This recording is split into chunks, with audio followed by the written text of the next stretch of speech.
अयोध्या में भगवान राम के मंदिर का निर्माण शुरू हो चुका है और काम बहुत तेजी से आगे बढ़ रहा है। और इस काम को संभालने का काम केंद्र सरकार में वरिष्ठ आईएएस अधिकारी रहे और मंदिर निर्माण समिति के अध्यक्ष नितिन मिश्रा साहब कर रहे हैं। नितिन साहब मेरे साथ हैं, इनसे समझते हैं कि आखिर मंदिर निर्माण कैसे चल रहा है और कितना आगे बढ़ा। सर, जब से आप इस समिति के अध्यक्ष बने हैं और कहीं भी जाते होंगे तो पहला सवाल आदमी आपसे यही शायद पूछता होगा कि मंदिर निर्माण कब पूरा हो जाएगा, कितना हुआ है। और वही मेरा भी सवाल है कि मंदिर निर्माण कितना हुआ और कब तक पूरा हो जाएगा। आपने पहले तो मैं आपको धन्यवाद दूंगा कि आप अयोध्या में आए और दिन भर आज आपने जो भगवान का स्थल है जहाँ मंदिर का निर्माण हो रहा है उसके चित्र लिए, शूटिंग की, लोगों से जाहिर है आपने चर्चा की होगी और मुझे ये अवसर मिल रहा है। अपने में ये सही है कि जब फरवरी 2020 से मैंने इस कार्य को देखना शुरू किया, तब से यह प्रश्न हर गैदरिंग में मुझसे पूछा जाता था। स्वाभाविक था कि मंदिर निर्माण कब तक पूरा होगा। प्रारंभ में लोगों को बड़ी चिंता थी। चिंता स्वाभाविक थी क्योंकि लोग यह नहीं समझ रहे थे कि फाउंडेशन में इतना समय लगेगा। लोगों को यह तनिक भी आभास नहीं था कि राफ्ट के बनाने में क्या कठिनाई आएगी और क्या करना है।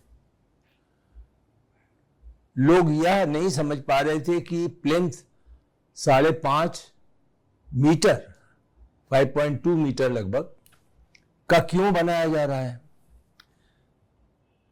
तो लोगों का यह अनुमान था कि फाउंडेशन एक आसान सा कार्य है, फाउंडेशन हो जाएगा, फिर थोड़ा बहुत राफ्ट या प्लिंथ होगा और फिर पत्थर का कार्य शुरू हो जाएगा। लेकिन धीरे धीरे जब लोगों ने यह समझा, इसलिए प्रायः मैं जब आप जैसे चैनल, जो लोग की बड़ा व्यापक जिनका संपर्क है, सुनने वालों का और देखने वालों का, जनसाधारण से भी संपर्क आपका है, तो मैं प्रायः, यद्यपि मैं ये दोहरा रहा हूँ एक तरीके से, मैंने कुछ और चैनल पे भी कहा है, लेकिन मुझे क्षमा करेंगे कि मैं थोड़ा सा आपको भी दोहरा करके स्पष्ट करना चाहता हूँ कि बड़ी भारी चुनौती हमारी फाउंडेशन की थी।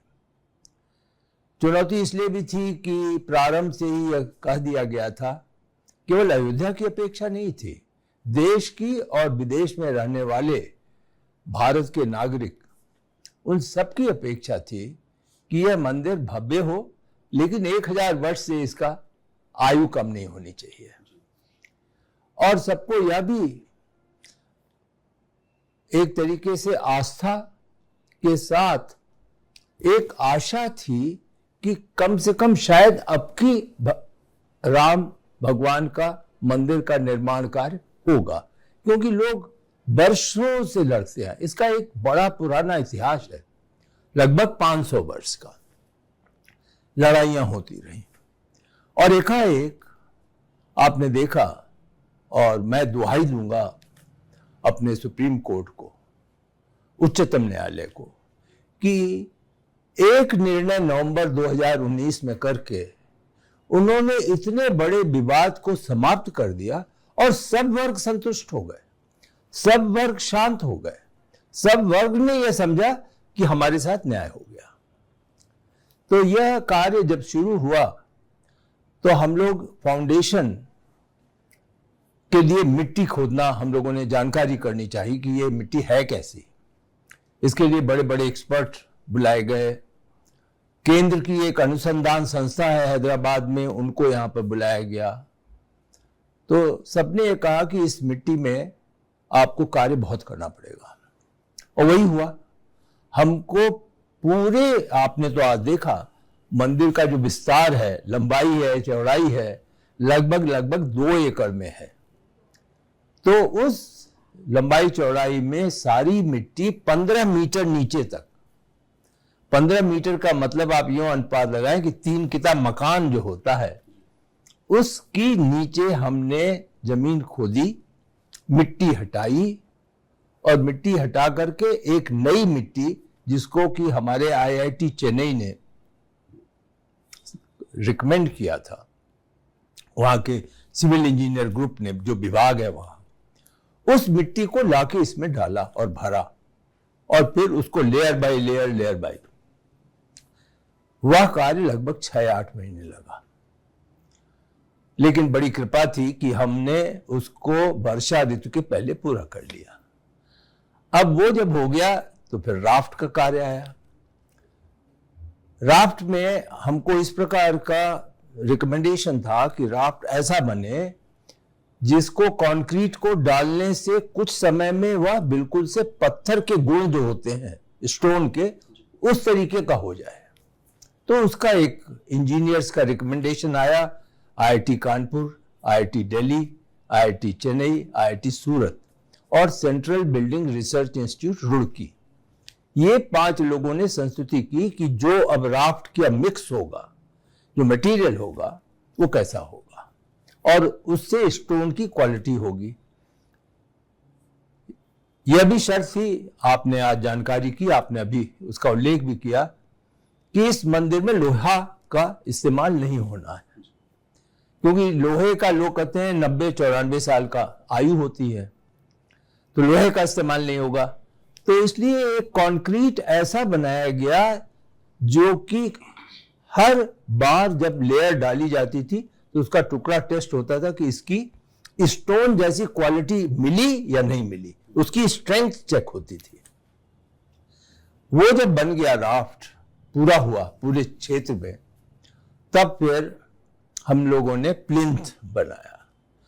प्लिंथ में भी काफी समय तक चर्चा होती रही, इंजीनियर्स आपस में मतभेद, फिर कास्ट का ध्यान रखना था हमको कि धनराशि ज्यादा ना व्यय हो, लेकिन अंत में सबने, ट्रस्ट ने यह निर्णय लिया कि हमें धनराशि से ज्यादा महत्व है कि इसकी ड्यूरेबिलिटी। तो यह हुआ कि फिर ग्रेनाइट स्टोन लाया जाए, जो कि सबसे महंगा स्टोन था। तो ग्रेनाइट स्टोन साउथ से मंगाया गया, वहां से आने की भी कठिनाई थी। रेलवे मिनिस्ट्री ने हमें बहुत सहयोग दिया, कंटेनर सर्विस प्रोवाइड की। उस कंटेनर की जो ट्रेनें चलती थी उनको ग्रीन चैनल मिलता था जिससे कहीं रुकावट नहीं हो। फिर वो कानपुर आते थे, कानपुर से यहाँ। तो अब वो आपने मौके पे देखा होगा कि बड़े बड़े 2 टन के बड़े बड़े स्लैब्स आए हैं, वो ग्रेनाइट एक के ऊपर दूसरे रखे जा रहे हैं और उसमें होल बनाए जाते हैं जिससे कि वो एक दूसरे में एडजस्ट हो सके। और एक और चीज बड़ी महत्वपूर्ण है जो शायद आपने देखी या नहीं देखी, कि स्थान स्थान पे इंस्ट्रूमेंट्स बोर किए गए हैं। वो इंस्ट्रूमेंट क्या बताते हैं? वो इंस्ट्रूमेंट ये बताते हैं कि जो लोड पड़ रहा है इसका सेटलमेंट कैसे हो रहा है। अनइवन सेटलमेंट तो नहीं हो रहा है, क्योंकि अगर अनइवन सेटलमेंट हो जाएगा तो सारा स्ट्रक्चर ही वीक हो जाएगा। तो हम इसकी डेली रीडिंग लेते हैं और डेली रीडिंग रिपोर्ट की जाती। जब मैं दिल्ली में रहता हूं तो वहां मेरे पास आती है कि आज की पुष्टि की जा रही है कि किसी प्रकार की एसिमेट्री नहीं है, अलाइनमेंट वेट के कारण। इसका मैं आगे अभी आपको प्रभाव बताऊंगा। फिर प्लिंथ का कार्य इस समय चल रहा है। मैं समझता हूं कि यदि हम जिस गति से कार्य कर रहे हैं तो लगभग 170 स्लैब हम डेली 150 से 170 स्लैब दिन और रात्रि में काम करके डालते हैं। तो 15 से 20 जुलाई तक हम पूरा ग्रेनाइट का कार्य गर्भगृह से लेकर के प्रवेश द्वार तक हम इसका कर लेंगे।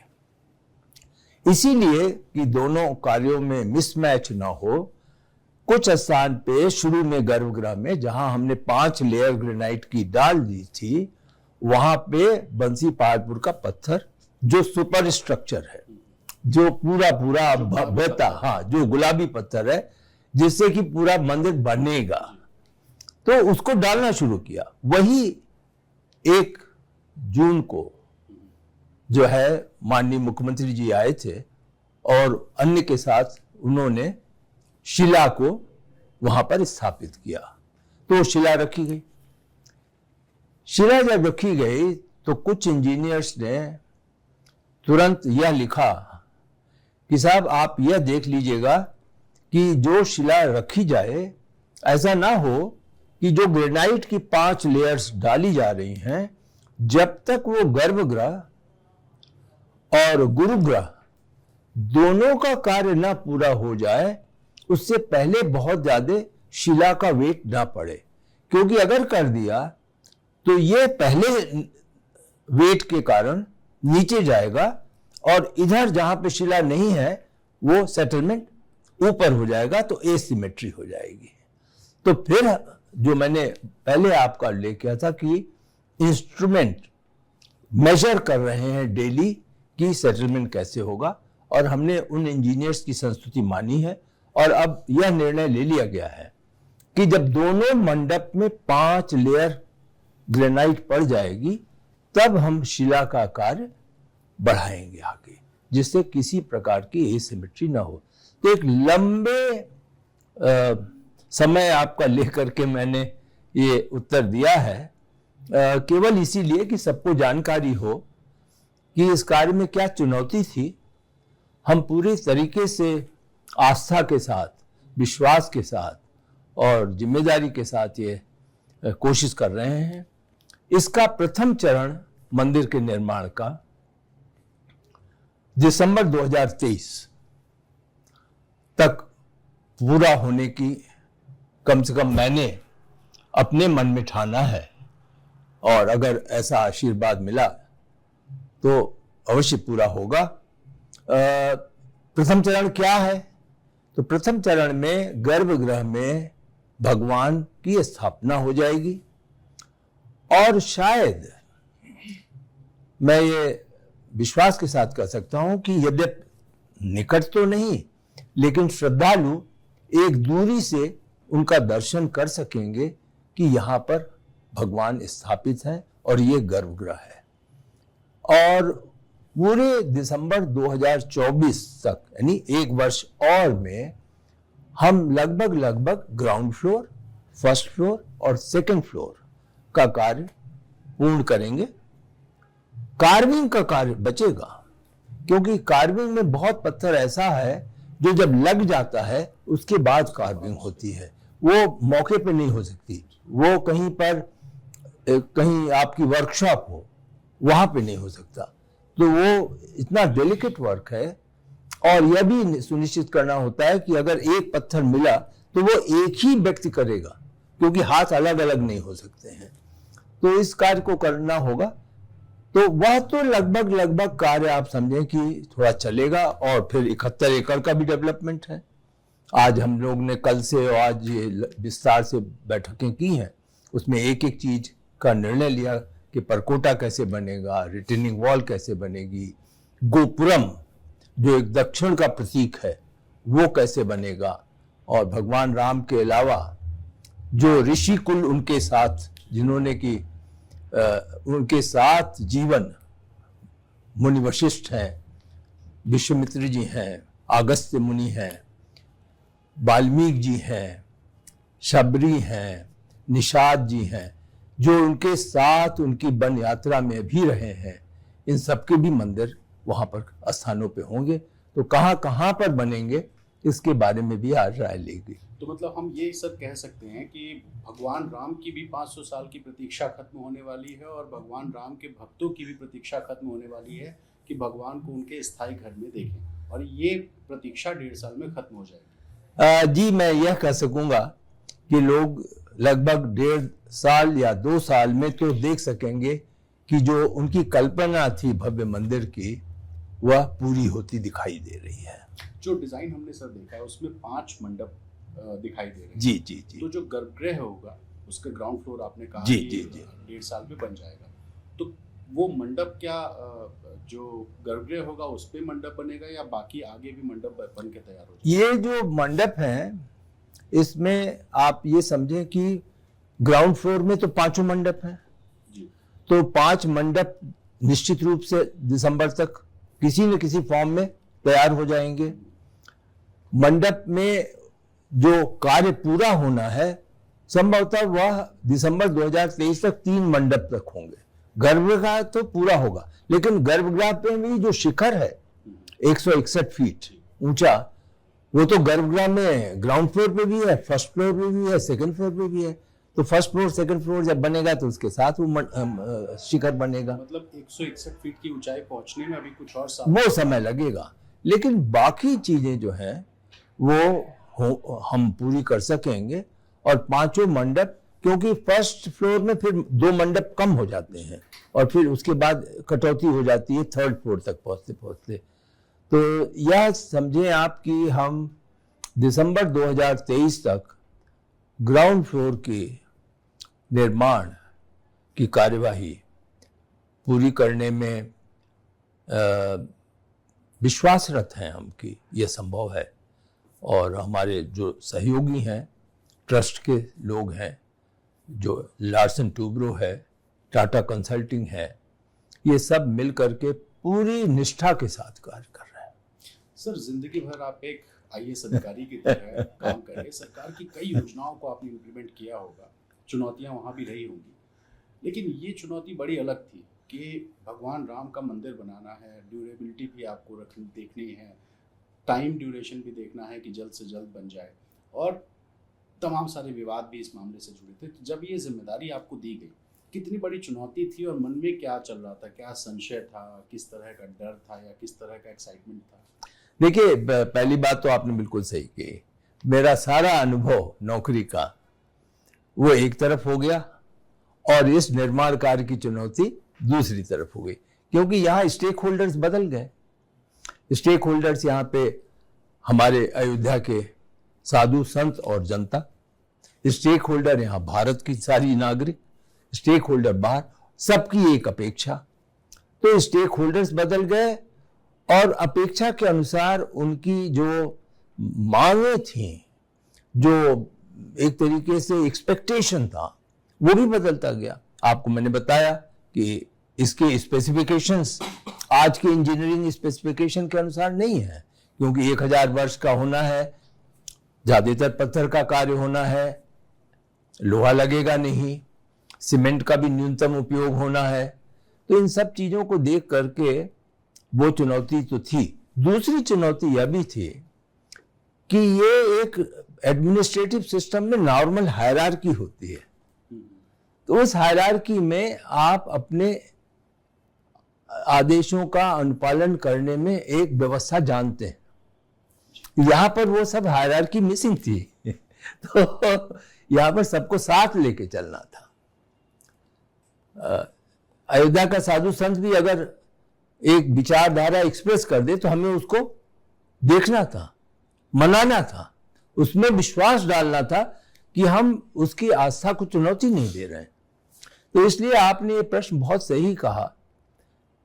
शुरू में मन में एक खैर एक तो बहुत बड़ी आशा थी कि एक डिवाइन रिस्पॉन्सिबिलिटी नौकरी खत्म होने के बाद मिली है, तो उस सेंस में तो सभी लोग कहते थे आप बहुत सौभाग्यशाली हैं कि आपको ये जिम्मेदारी मिली है। लेकिन यह निश्चित है कि जो आप कह रहे हैं, मेरे मन में हमेशा चिंता रहती थी कि इतने बड़े कार्य को सही ढंग से मैं इम्प्लीमेंट कर सकूंगा और इतने करोड़ों के लोगों की विश्वास के अनुकूल उतर पाऊंगा। यह चिंता तब भी थी, आज भी थी और जब तक निर्माण पूरा होगा रहेगी। मैं केदारनाथ जी के मंदिर में भी गया हूँ सर, 8वीं शताब्दी का मंदिर है और उस टाइम कोई टेक्निक नहीं थी, लेकिन ऐसा मंदिर की कई आपदाएं, हर साल बर्फ झेलते झेलते मंदिर आज भी वैसे ही है जैसे शायद पहले था। भगवान राम के मंदिर में भी जैसा आपने कहा कि आज की टेक्निक इस्तेमाल नहीं हो रही, तो क्या कुछ उस तरह की टेक्निक, पुरानी टेक्निक निकाल करके आप लोग उसको आज मॉडर्न युग में उसको इम्प्लीमेंट कर रहे हैं? ये अब कठिनाई हुई कि पुराने मंदिर जब 800 साल 1000 साल रहे या हैं, आज भी हैं, तो आप उसकी इंजीनियरिंग को क्यों नहीं ले रहे हैं? तो कठिनाई यह बड़ी थी कि उसका कोई बहुत बड़ा अध्ययन, उसका लिटरेचर, उसका रिसर्च पेपर ये बहुत ज्यादा नहीं है। तो जो भी चीजें थी वो एक तरीके से कही हुई थी। तो जो कही हुई चीजें आती रही वह तो हमने स्वीकार करी। प्रारंभ में लोग जिद कर रहे थे कि लाइमस्टोन का इस्तेमाल होना चाहिए। अब लाइमस्टोन उस जमाने में होता था, बाद में सीमेंट की आविष्कार हुआ, अन्य चीजें हुई, लेकिन लोगों को विश्वास दिलाना पड़ा कि जो चीज लाइमस्टोन के गुण हैं वो गुण वर्तमान में हम जो बना रहे हैं कंक्रीट उसमें उपलब्ध है। तो टेक्नोलॉजी में परिवर्तन तो हुआ, लेकिन टेक्नोलॉजी उस के गुणों के अनुकूल हमें लाना पड़ा। इन सब कार्यों में जो हमारी IITs थी और जो सेंट्रल बिल्डिंग रिसर्च इंस्टीट्यूट थे रुड़की के, उन लोगों ने बड़ा सहयोग दिया।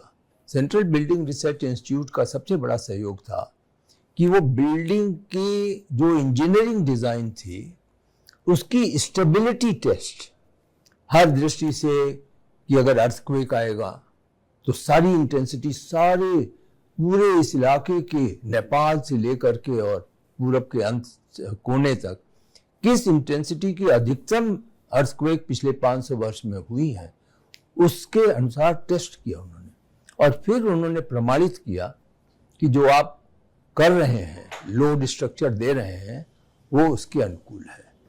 तो ये बात सही है कि एक प्रमाणित इंजीनियरिंग टेक्नोलॉजी की नॉलेज या ज्ञान नहीं होने के कारण हम पुराने मंदिरों की सारी चीज इस प्रकार तो उतार नहीं पाए, लेकिन उनके गुणों के अनुसार आज की इंजीनियरिंग को उससे अडेप्ट करके करने में हम सक्षम हुए।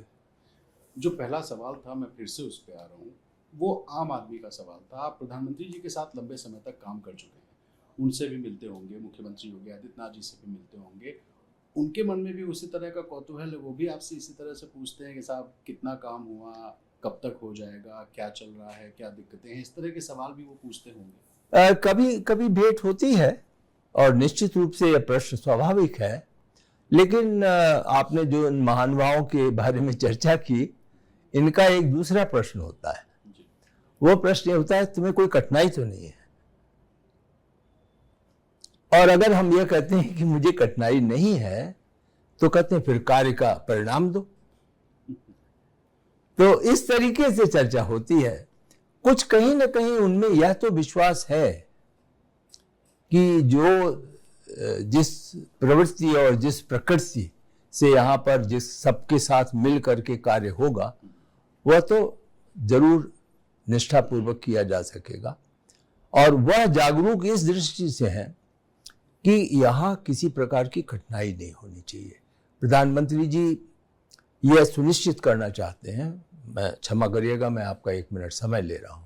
नहीं, हमारे पास पूरा समय है, लोग आपको सुनना चाहते हैं, लोग समझना चाहते हैं। कि उनका यह कहना था कि देखिए, मर्यादा पुरुषोत्तम भगवान राम जो है वह पहले साधारण मनुष्य थे, पैदा हुए राजा के घर में। यह भी कहा जाता है कि वो प्रकट हुए, लेकिन जो उनको भगवान की संज्ञा मिली वह राम बन जो वनवास हुआ उसमें जिस प्रकार से मिले, और जो लोग उनसे मिले जिन्होंने उनको मदद करके एक ईविल को समाप्त करने के लिए जिम्मेदारी सौंपी और उन्होंने समाप्त किया, तो वो भगवान हो गए, मर्यादा पुरुषोत्तम हो गए। तो वो सबके थे। तो प्रधानमंत्री जी का यह हमेशा एक तरीके से संदेश रहता है कि देखिए, आप इसको किसी वर्ग विशेष का भगवान मत बनाइएगा, इसको आप भारत के समरसता के अनुकूल हर व्यक्ति को यह विश्वास होना चाहिए कि ये जो मंदिर है, ये जो भगवान राम का मंदिर होगा, ये हर वर्ग के भगवान है। इसीलिए उन्होंने सुझाव की दृष्टि से, कोई उनका कभी आदेश नहीं रहता, उन्होंने सुझाव की दृष्टि से कहा कि इसमें आप उनके साथ जो ऋषि मुनि थे उनका मंदिर बनाएं, वाल्मीकि जी का मंदिर बनाएं, निषाद और सबरी और जटायु का मंदिर बनाएं, तब जाकर के एक सामाजिक जो इंजीनियरिंग है वो एक होकर टोटल एक्सेप्ट करेगी। मतलब राम को राम बनाने वाले हर व्यक्ति का उसमें एक भूमिका होनी जी हाँ, जिसको कि लोग जाने पहचाने और फिर अपनी आस्था भगवान के समक्ष प्रस्तुत करें। तो इस प्रकार की तो निश्चित रूप से संदेश मिलते हैं और हम लोग कोशिश में हैं कि करें। ये सर सरकारी काम नहीं है, लेकिन बिना सरकारी मदद के इतना बड़ा एक चैलेंज है जिसको पूरा नहीं किया जा सकता।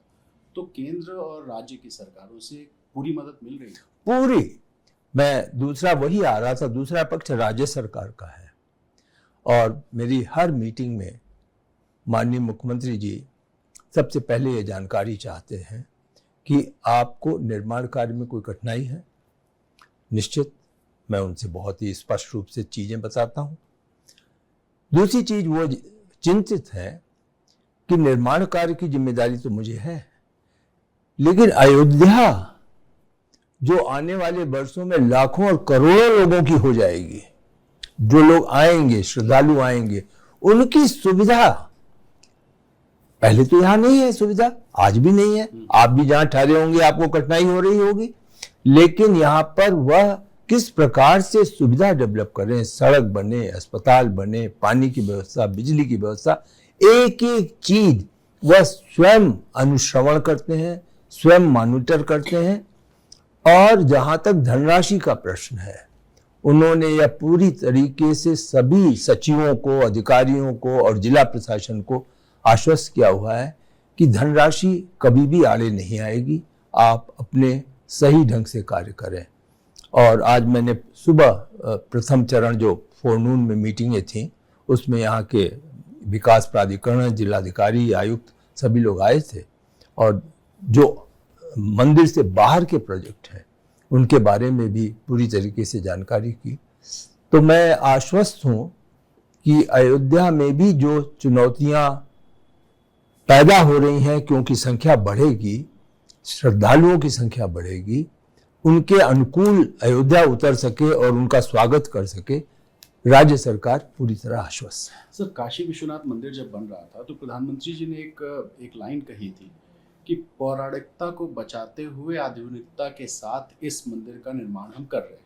क्या अयोध्या में भगवान राम के मंदिर में भी ऐसा ही कुछ होगा कि पौराणिकता की भी झलक मिले और आधुनिकता भी वहां दिखाई दे? बिल्कुल आपने सही कहा कि हम पूरी तरीके से जो एक तरीके से हमारे सिविलाइजेशनल कल्चरल हेरिटेज है, उस हेरिटेज को पूरी तरीके से आरक्षित और सुरक्षित करके, और तब हम यह कर रहे हैं, निर्माण को आगे बढ़ा रहे हैं, जिसमें आधुनिकता केवल इतनी है कि जो निर्माण कार्य है उसमें जो माध्यम है, जो मशीनरी है, उसका इस्तेमाल आधुनिकतम हो, जिससे और सुरक्षित हो सके। आधुनिकता यह है कि आज के जीवन जो शैली है उसके अनुकूल श्रद्धालुओं को सहायता मिले यहाँ पर, उसमें आधुनिकता है। लेकिन हम यहाँ की जो एक तरीके से सेरेनिटी है मंदिर की, जो एक मंदिर का एम्बियंस होगा, जो अयोध्या के लोगों का, यहाँ के लोगों का विश्वास है कि अयोध्या नगरी में भगवान राम और उनका वंश यहाँ रहा है, तो हम उसको सही ढंग से उतार सकें, उसकी कहानी बता सकें। अब आप सोचिए ना कि हम रामायण में जो 150 पौधों का उल्लेख है, प्लांट्स का, उसके अनुसार प्लांटेशन कर रहे हैं। लैंडस्केप में हम वो प्लांट लाएंगे जिनका उल्लेख रामायण में है और जिस पर रिसर्च हुआ है, बोटेनिकल नाम जिसके उपलब्ध है। तो आपने सही कहा कि जो ये अपेक्षा है कि मॉडर्न इस सीमा तक हो कि उससे एक फैसिलिटेशन बढ़े, लेकिन जहां तक इसकी आस्था, इसका ग्रेविटास, इसकी जो एक मैंने हेरिटेज, एक बिल्कुल सही वर्ड है, उसके अनुकूल यह बने, यह हम पूरी तरीके से इस चुनौती का सामना कर रहे हैं। आखिर में 2 सवाल और हैं सर। आप अयोध्या में मंदिर के अलावा शहर का डेवलपमेंट कैसे हो, उसमें भी कहीं ना कहीं आपसे सुझाव लिए जाते होंगे, संभवतः पूछा जाता होगा क्या और किया जाए। आप क्या चाहते हैं अयोध्या में मंदिर निर्माण के अलावा, और ऐसा सरकार क्या करे कि मंदिर में आने वाले लोगों को दिक्कत भी ना हो और शहर का भी डेवलपमेंट हो जाए? मेरे सुझाव इस माने में लिए जाते हैं कि जो विकास अयोध्या का हो रहा है, जो मास्टर प्लान बना है, उस मास्टर प्लान में यदि श्रद्धालुओं की दृष्टि से, क्योंकि देखिए ये अयोध्या का डेवलपमेंट बहुत कुछ डिवोटी सेंट्रिक होगा, श्रद्धालु जो यहाँ के हों या बाहर से आ रहे हों, दोनों के फैसिलिटेशन, दोनों के आने के लिए, विश्वास जगाने के लिए और वो संतुष्ट लौटे, इसके लिए क्या क्या आवश्यक है वह तो देखना ही है। फिर अयोध्या वासियों को भी तो सुविधा मिलनी है। उन्होंने तो अयोध्या को देखा है या याद किया है या उसका इतिहास पढ़ा है, तो उस दृष्टि से भी यहाँ के सामान्य जीवन अच्छा हो सके, चाहे वो पानी का हो, बिजली का हो, सीवेज का हो, वाटर फ्लो का हो, तो इन सभी चीज़ों को, हॉस्पिटल का हो, अन्य कार्यक्रम हो, तो इन सभी चीज़ों को लेकर के जो भी हमें जानकारी यहाँ मिलती है, मैं माननीय मुख्यमंत्री जी के कार्यालय में संबंधित अधिकारियों को बताता हूँ और वह उसके प्रति चिंतित रहते हैं। मुख्य सचिव जी से बात करता हूँ, उनको मैं इस बात को बताता हूँ। मुझे तो पूरा पूरा विश्वास है कि वह इस कार्य को करने के लिए हर संभव सहायता देंगे। चलिए सर, आखिर सवाल सर आपके व्यक्तिगत जीवन से जुड़ा है कि रिटायरमेंट के बाद मंदिर से जुड़कर, भगवान राम से जुड़कर और उस एक ऐतिहासिक घटना से जुड़कर कि 500 साल का विवाद खत्म हुआ और मंदिर का निर्माण हुआ जो 1000 साल तक मंदिर रहेगा, उस भूमिका में रहकर आप क्या महसूस करते हैं? कितना गौरवान्वित होते हैं, कितना भाग्यशाली मानते हैं खुद को इस प्रोजेक्ट से जुड़ के? मुझे जब लोग कहते हैं कि आप बहुत सौभाग्यवान हैं, आपको इतना बड़ा अवसर मिला है, तो मैं सचमुच सोचने लगता हूं और अपने मन में यह प्रश्न उठाता हूं कि ये सब कुछ कैसे हो गया, कैसे मिल गया। ये एक डिवाइन इंटरवेंशन है कि कुछ वर्षों के बाद, एकाएक ब्रेक के बाद यह कार्य मुझे सौंप दिया गया। तो मैं निश्चित रूप से इस निर्माण कार्य से, भगवान के मंदिर के कार्य में जुड़ा हुआ हूँ, कुछ मेरा भी योगदान होगा, इस दृष्टि से मुझे बहुत संतोष है। और निश्चित रूप से जो जीवन यात्रा होती है उसमें यह एक बहुत बड़ा, एक तरीके से रिवार्ड तो कहना गलत होगा, बहुत छोटी बात है रिवार्ड। मैं समझता हूँ एक आशीर्वाद जो मेरे जीवन में अंत में मिल रहा है, यह मेरे लिए वर्तमान में रहने का और योगदान करने का और सब चीज़ों के लिए ये पर्याप्त कारण है। मैंने आपसे ये सवाल सिर्फ इसलिए किया कि रिटायरमेंट के बाद आप चाहते घर पे आराम कर सकते थे, एक अच्छी जिंदगी जी सकते थे, लेकिन एक चुनौती आपने स्वीकार की है और जवाबदेही भी आपकी होगी अगर कुछ गड़बड़ होता है। तो इस चुनौती को आपने स्वीकार किया और आप नितिन मिश्रा साहब को सुन रहे थे। इनके बारे में हम कह सकते हैं कि राम काज कीजिए बिना मोहे कहा विश्राम। ये जो शब्द हैं, ये लाइनें हैं, बिल्कुल चरितार्थ होती हैं। मंदिर निर्माण का काम चल रहा है। दिसंबर 2023 में गर्भगृह का काम पूरा हो सकता है और राम भक्तों का 500 साल का पुराना इंतजार खत्म हो सकता है। ऐसे में निर्माण के काम और जो जिम्मेदारी है उसको लेकर के नितिन मिश्रा साहब खुश भी हैं और इस चुनौती को पूरा करने के लिए लगातार आगे बढ़ रहे हैं। अपने सहयोगी ऋषि गुप्ता और कैमरा पर्सन राजेश पांडे के साथ रणवीर, एबीपी न्यूज़, अयोध्या।